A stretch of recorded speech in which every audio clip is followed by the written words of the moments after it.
everyone, and welcome to my channel. I'm here to talk to you today a little bit about how to increase the energy and the singing in your congregation.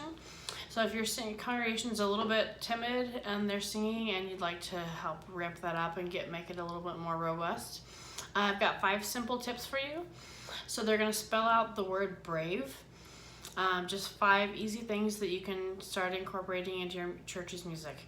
The first one is breathing. So make sure that when you're playing, you want to really give people plenty of time to breathe. So this includes time to breathe, but also remember that you have to communicate to them when to breathe. So you want to make your breaths long enough for them to realize that it's time to breathe, and then actually get the breath, and then come back in to sing. So it's gonna feel a little extra long in the beginning, but then you'll realize that it'll start to feel a little bit more natural as you realize that people really start responding. The second one is rhythms. So we wanna make sure that we have simple rhythms. Remember that the people in your congregation are not taking a graduate level sight singing course, so you can't give them a really complicated rhythm and expect them to just sing it back. Make sure it's easy enough that they can just sing it and enjoy it and not be trying to hit these crazy syncopations and like 1 and 2 and they're gonna do this like crazy counting here. Make it easy for them. Don't make them work too hard. The third one is adapt. So what does this mean? One thing that I'm really a big believer in is that if you want people to sing, you have to let them have time to find the hymn before it's time to start the hymn. So a lot of people will do hymn introductions about 4 to 8 measures. I've noticed in my parish it usually takes closer to 12 or 16 before the congregation has really found the hymn and the hymnal.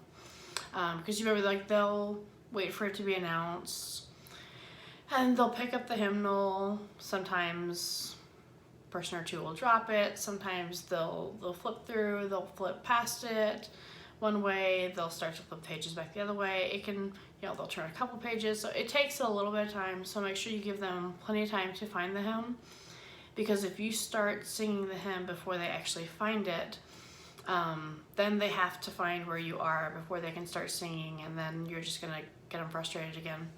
So give them plenty of time to find the hymn. So if one thing I've noticed is that sometimes I'll be coming to the end of my introduction and I'll still hear the pages rustling in the background as people try to find it.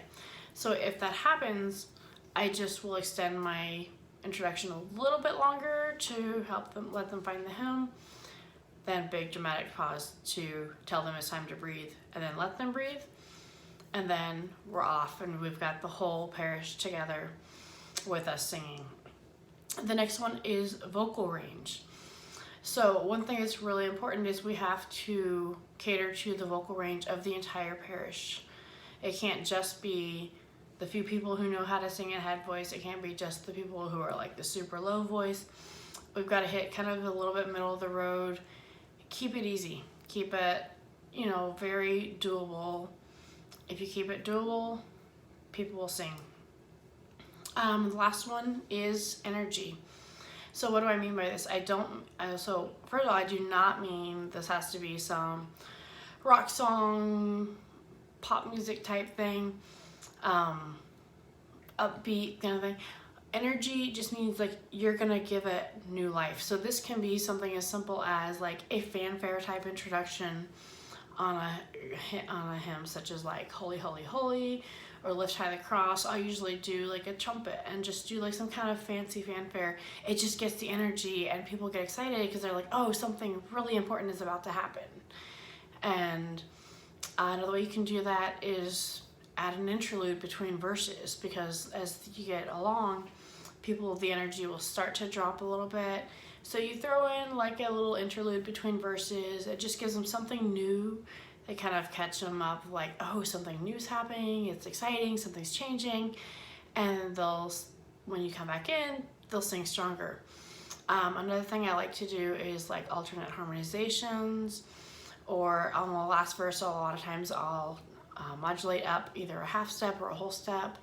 just, again, it gives it that excitement of something's happening, something's changing, it's new. So it's the same thing, but it's new and it's exciting, and you'll get them like just really excited, and they'll come in stronger on that last verse than they have been. So again, it spells the word brave.